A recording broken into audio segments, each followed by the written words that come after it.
Hello, everyone. We are back with our third Vanorsdale Learning Lab podcast.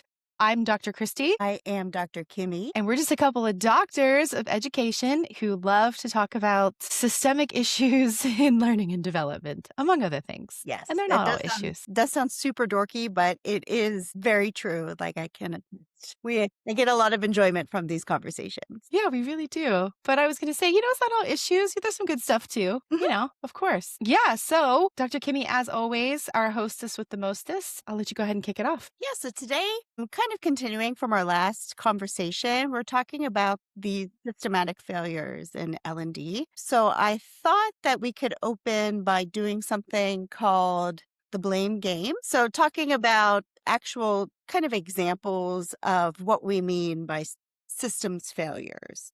So Dr. Christie, could you walk us through what you hear when a training initiative fails? What do leaders actually say to you when they come at you with these systemic problems in their L&D? Well, that's the key is that they don't frame it as a systemic problem, but after working with me, hopefully they do, or working with us, I should say. But yeah, so nobody. And the other thing that people don't say is they usually don't say, "Oh my goodness, the instructional design was bad." I think we don't even get it at that level, because that could be a systems issue. I think something that is often misunderstood is that sometimes when we talk about systems, we do think about maybe the broader systems. So perhaps it's the LMS, perhaps it's, sort of how training is delivered, when it's delivered. But, the systems around your instructional design also count as well, right? So what counts as quality instructional design? What types of frameworks are you using to design your content? Are you using backwards design? Are you using ADDIE? Mhm. Who decides in the training cycle how many subject matter experts it gets reviewed. So anyway, there's systems on systems on systems, Yes. but they never start out saying the instructional design was bad. They usually say something like nobody's using it.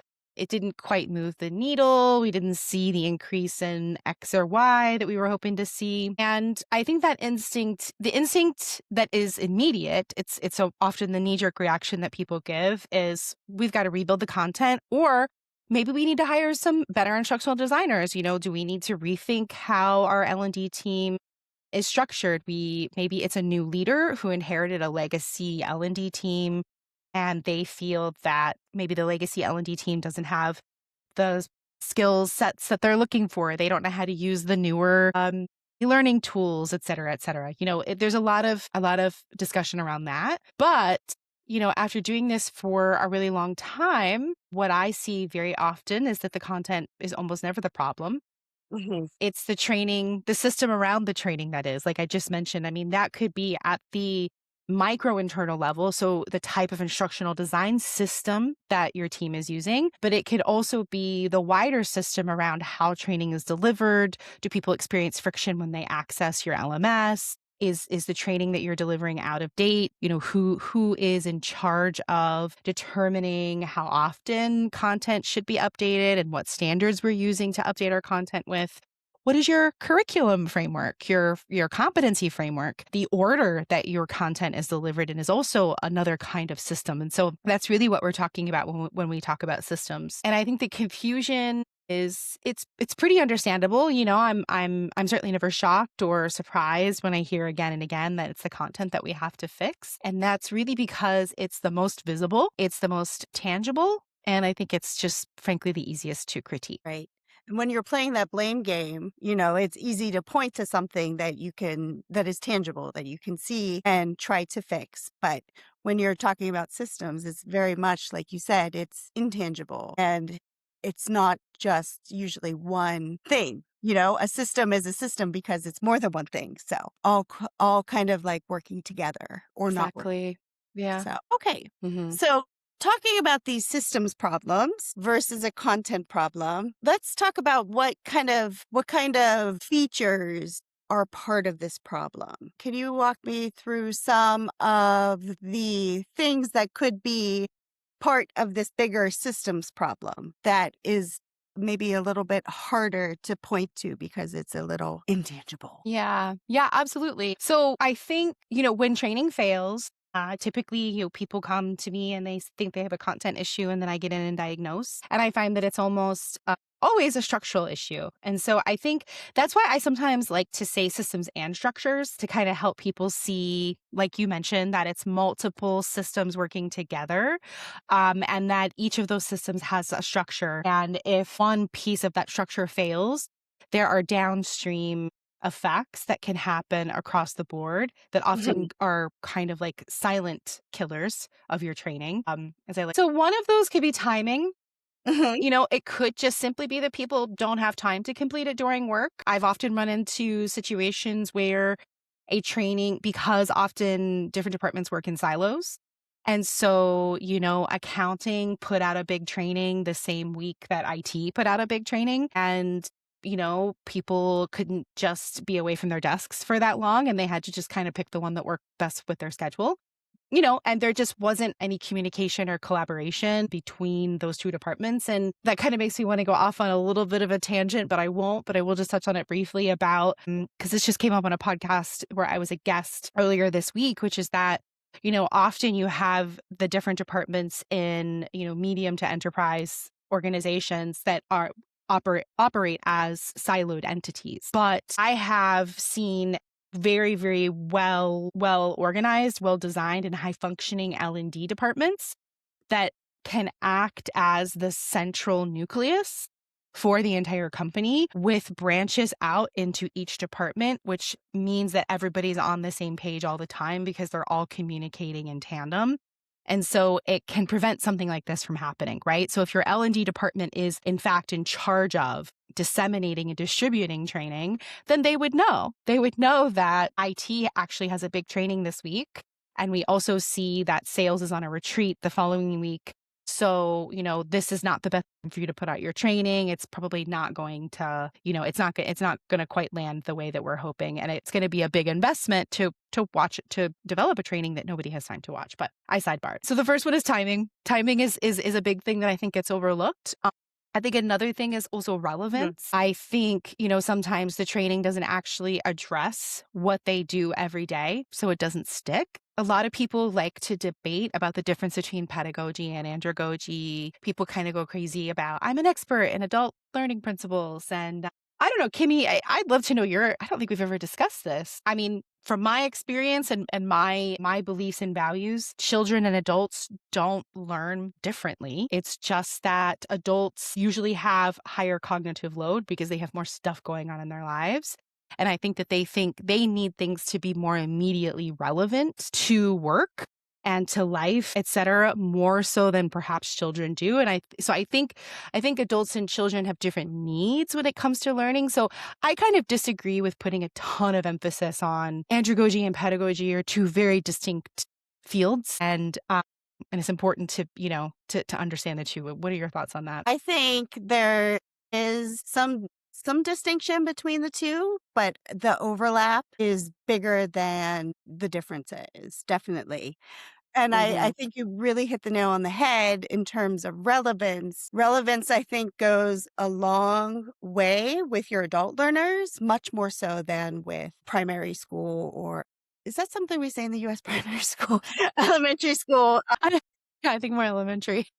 elementary, K through 12, let's just call it that. So, and I think relevance, I preach relevance to the people that I build courses with. If you want someone to do something, which is what we want in learning environments and in training environments, you have to tell them why they need to do it and why it's important. You have to connect those dots for them and not just assume that they're going to get it as well. Mm-hmm. And if you tell me I need to read these two books because they're very foundational for how I'm going to use a product or a service, I'm more willing to do the work versus the relevance plus intentionality in design, I would say, go a long way. Versus just here, read these because I say they're important. Mm-hmm. Why? Yeah. Yeah. It No, is that's kind yeah, of like absolutely. I do kind of react like a 5-year-old in those situations where I'm like, "But why?" but why do I have to read them? So maybe there's even more overlap than I'm even considering, but relevance definitely goes a long way when you have busy people and wanting to really pay attention, because we know how much attention is important for learning, transfer, and all of that good stuff as well. So Yeah, absolutely. And adults are busy people. yeah, Like they ain't got time to sit here and figure out why this is relevant. Just tell them why right. it is, and that will really gain a lot of buy-in from them. And I think one other major difference between pedagogy and andragogy is in terms of motivation. You're going to want a lot of intrinsic motivation from your adult learners, and you're going to get that if you tell them why it's important. It Absolutely. all kind of like the system, it's all connected. So, and there's never one foolproof answer, but having this, like what we're doing today is talking about the different parts of the issue that could be affecting it is really relevant and really important. hmm Yeah. Way to come full circle on that. Yeah. We didn't even set this up. Like this is No. very, very much, yeah, just organic. So Nice. Yeah. So we talked about timing, we talked about relevance. yeah. What other The ones are there? next thing we've got is reinforcement. So that's Okay. another really important one. So it could be that the training or the content didn't land or it didn't work because it wasn't reinforced. So with you human learning, we'll say, I'm trying to stop saying adult learning all the time because of my aforementioned beliefs and opinions about Yeah. that. I like With human human learning. learning, if you just take something once and then you never hear about it again, it's very highly likely to just disappear from your memory, right? So, we do know because of the way the working memory functions, and there's a process around receiving information. Your brain processes it. If it has sense and meaning and there's relevance and I'm motivated, then my brain will transfer it over to the long-term memory. But it's not, then it kind of sits there and it does idle for a little bit of time. But then to ensure that it stays even longer and that you're able to use it again and again in a diverse different ways. We'll say in Yeah. different ways. Yeah, you have to recall it. Recall is a huge part of learning that a lot of people, I think kind of overlook in the workplace training zone. And by recall, I don't just mean did they pass the test at the end. The most effective way to have them recall is to reinforce their learning. So they don't just see it once and never see it again, but they see it across multiple touch points through a specific amount of time. I think another part of this is accountability. This is huge. And this, of course, this falls not on the learner, what never falls on the learner. The onus, by the way, speaking about values and beliefs, of learning a thing is never on the learner. It's always on you, the learning leader or the instructional designer or the L&D program manager. The onus is always on you to make sure that learning happens. So that brings us to accountability. If you're not actually measuring whether the behavior changed, and and employees know that, adults particularly, yeah, I think kids as well. I think everybody knows, like, if I just click through this e-learning and I get to the other side and I get credit for completion, and nobody's going to ask me any questions about what was on it, and nobody's going to come and check that I actually watched it, then there's no consequence for ignoring it. So just because of natural human behavior, just because that's who we are, even us, like I have a doctorate in education, and if there's no consequence to me, I said that to say I'm still a terrible student. I am still a terrible student, and I will still click through your e-learning and not actually watch any of it if I know that there's no consequence to it. So that's just bottom line basic human behavior. I think the other thing that comes up a lot, actually, that many people don't even think about is access. Okay. And so, which is different than accessibility, right? So there's like ADA accessibility, which is very important. And that's something we should all be thinking about. What I'm talking about is access. So literally people cannot find the training, or the platform makes it harder than it needs to be to access it. So that Mhm. could also be, so it could be one of these things, or it could be all of the above, but it's rarely because the module or the e-learning or PDF or whatever format it is was poorly designed. But again, when I'm referring to systems, I'm also referring to the systems that govern your curriculum, your competencies, and your instructional design choices around how you design your content. So that could be it. So it's never not a systems issue. It's never that anybody sat down and said, I'm going to make trash. I Right. doubt that's ever the case.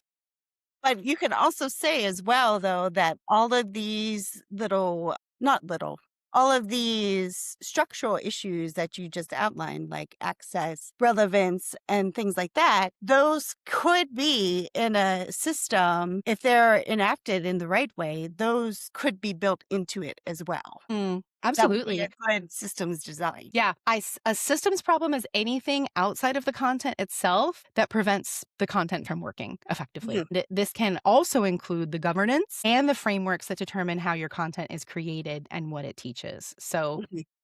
again, it's not the things that live out and around the content itself, because there are also systems and structures that determine how we build that content. And the most common piece that's missing that I see are curriculum and competency frameworks. Almost no one has them. They're building training that is measured against guesses and what we think is wrong, and it just continues to compound because we're building content based on topics that sound fun or topics that the subject matter has recommended, but there's no clear pathway to competency because that pathway wasn't established.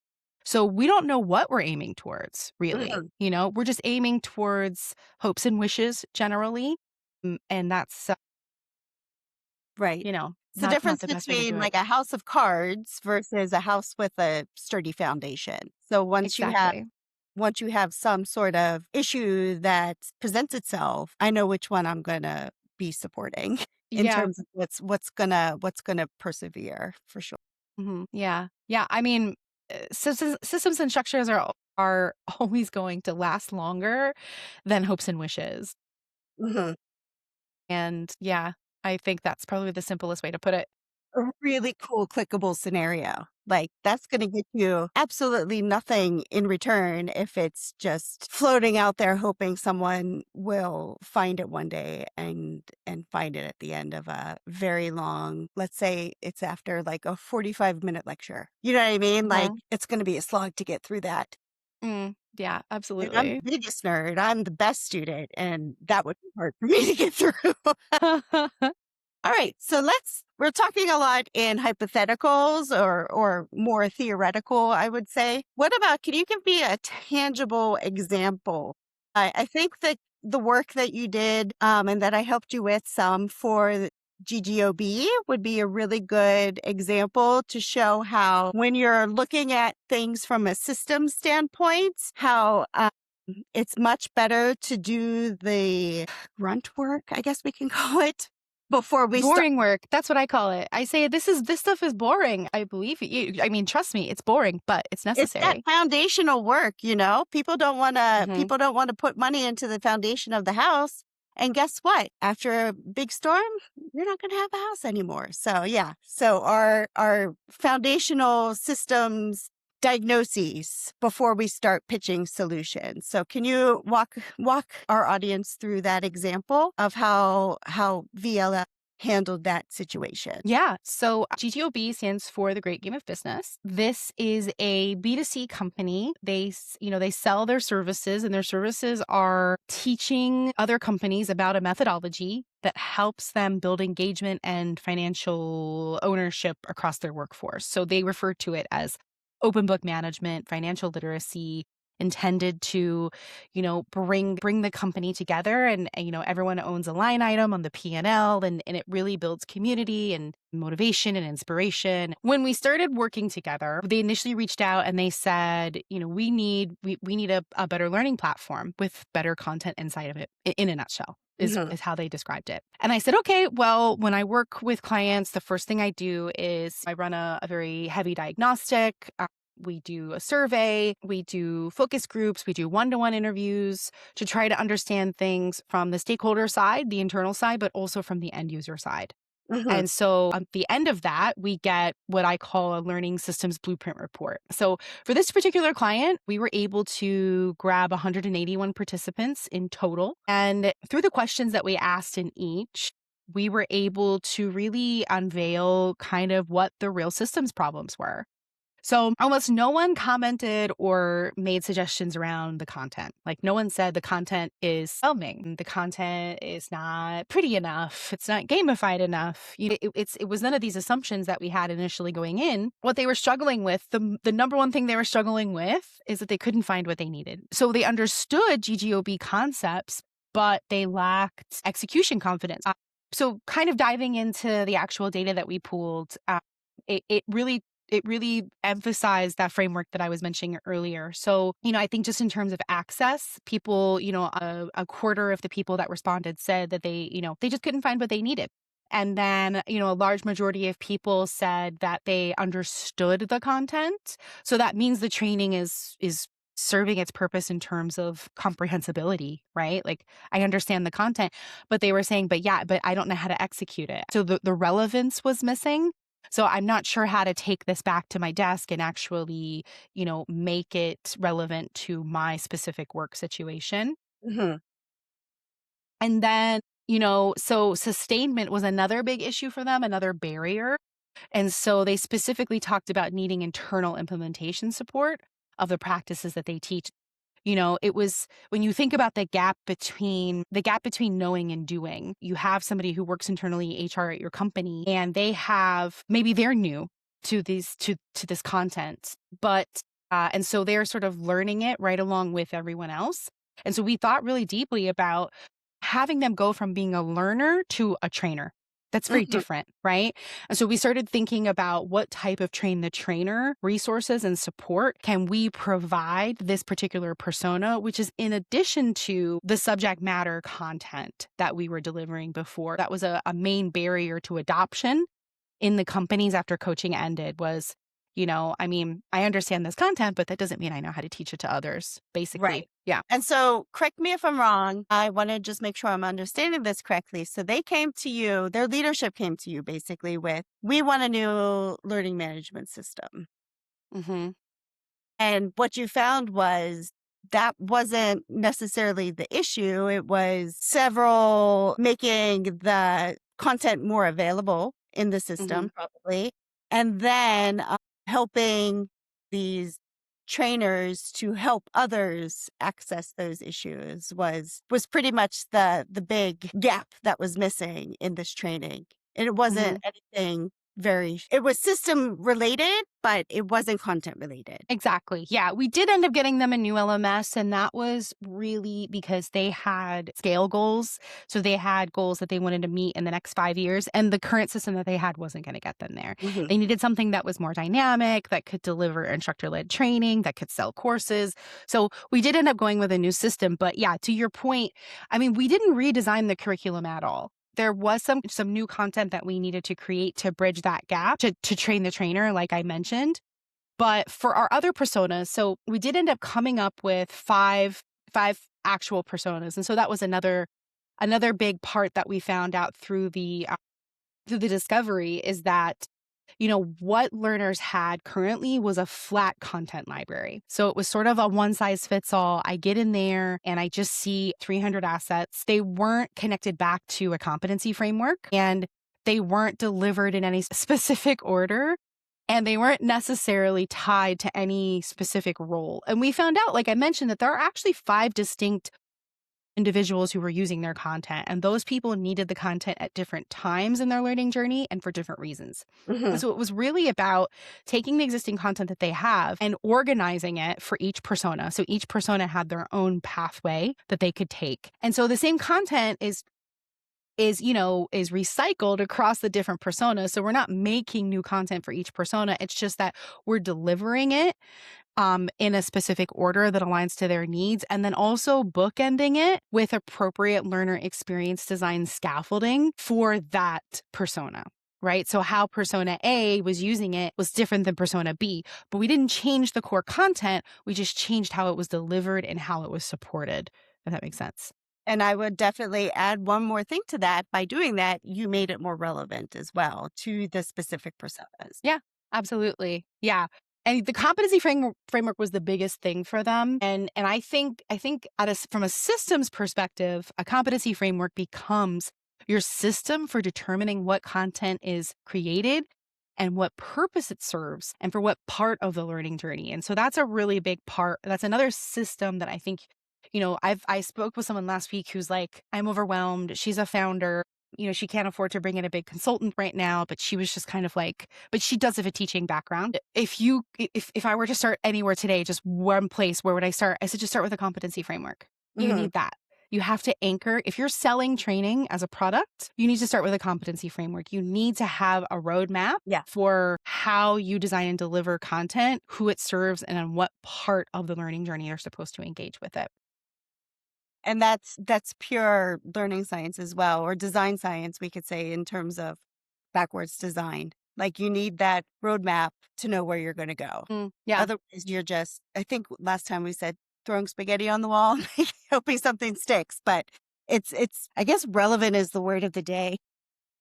Relevant is the word of the day. I mean, especially, like the human brain, and it's not my opinion, it's not a trend. The human brain needs coherence and cohesion. It needs it. It needs sense and meaning and coherence and cohesion in order for it to even consider processing information that's delivered through the eyes and the ears. Hmm. I mean, that's multimedia design at its most basic. That's cognitive processing, cognitive educational psychology at its most basic. Sense and meaning. If you give someone something that is, one topic this day and another topic another day, and the brain isn't able to understand how it's connected, then, forget about it. Yeah, you're going to spend most of your functioning just trying to figure out what what to do instead of actually dedicating it to learning new concepts Exactly. Yep. or reinforcing old ones. But why is this so hard for most organizations or maybe most organizational leaders to recognize or to see? We kind of touched on this before. Content is visible, it's tangible, you can That's touch true. it, critique it, redesign it. The system, and you pointed this out actually, the system is invisible. Hmm. It's the sum of 1,000 small decisions about timing, access, accountability, relevance, reinforcement. I call that the boring work. I've come in and I've helped people redesign systems, where we're literally just figuring out what is the cadence or the workflow for somebody from people operations to go into the LMS and check that the notifications are still turned on. Hmm. That's a task that has to be assigned. That's a boring job.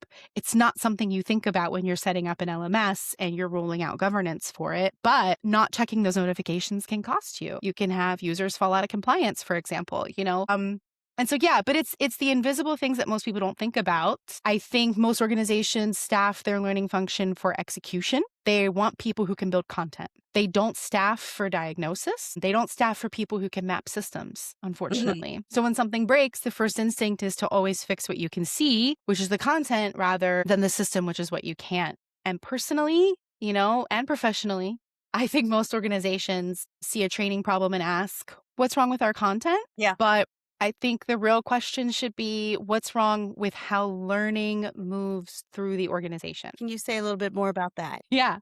Yeah. So I think, back to the point about, so moving through the organization. So, understanding, so there are 3 concurrent maps that you should be mapping out when you're building out, or you're reorganizing an L&D program.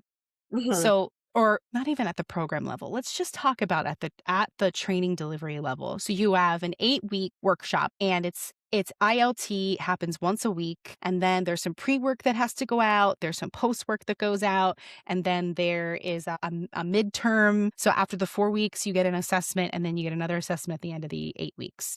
So Hmm. a lot of people just focus on that part of it. They just focus on the content, mapping out the flow of the workshop. But the 2 other trails that you have to think about, so there's the content in the middle, the other workflows that you need to also be mapping out. Again, thinking about how does learning move through our organization. So we need to map out the touch points across the LMS. So the tech stack. So what are all the touch points? And so every notification that goes out to the user that they've been invited to a course, that they've been assigned a course, that they have a course due in 3 days and they haven't opened it yet. Who do they contact when they have technical difficulties? Is there a certificate that gets released when they complete the pre-work? If yes, what is the content that goes on that? Is somebody able to get credit for if they don't show up to the the instructor-led training, but they watch the video? If yes, do they need to watch 100% of the video or is only 10 okay? And then finally, how does somebody graduate from the program in the LMS? So at what point, what boxes do they have to check for the LMS to mark this sequence of events as complete so that on the report it shows complete so that their manager gets an email that they have completed it? Okay, so that's track 2. Track 3 that we need to be thinking about, how the learning, again, moves through the organization. How does the learner move through this system of learning? So what does every single touch point on their roadmap look like? So again, what does the content for every email notification they get, the copy that every notification email they get says? How much time do they have from the moment they open the course until the day of the first instructor-led training? Do they have to complete the pre-work before another notification goes out to remind them, right? So what's their experience across all of this? So for example, I recently helped another client map out one of these. And when we looked at the first 2, everything was, when we looked at the LMS and we looked at the content workflows, everything made sense. When we mapped out the user workflow, we saw that every Tuesday and Wednesday, we realized that the user was getting 14 notification emails. Wow. Okay. That's too much, right? Yeah. So me personally, I've already dropped out. I can't handle this. If it's a course I paid for, I want a refund, I'm done. Yeah. Sure. So you need to zoom out and you need to think about what the experience is going through the LMS, what the experience is for the storyboard for the content itself, which is usually the only thing anyone does. But the third one is the user experience. And I would even argue the fourth one is the trainer's experience. What are their trainer's touch points? When do they need to log in and check completion? When do they need to log in and grade submitted assignments? When do they need to touch base with managers to let them know that people haven't attended the course? So I would even argue that there's a fourth track. And that is what I'm talking about when I say stop just focusing on the training content itself and start looking at how everything moves through the organization. So let's tie this back to what really matters in business, which is the budget, right? Why does this conversation, how is it relevant? See, word of the day. How is it relevant to those people making those financial decisions for a company or an organization? I would say the most expensive training is the training that was built well, but lives in a broken system. Okay.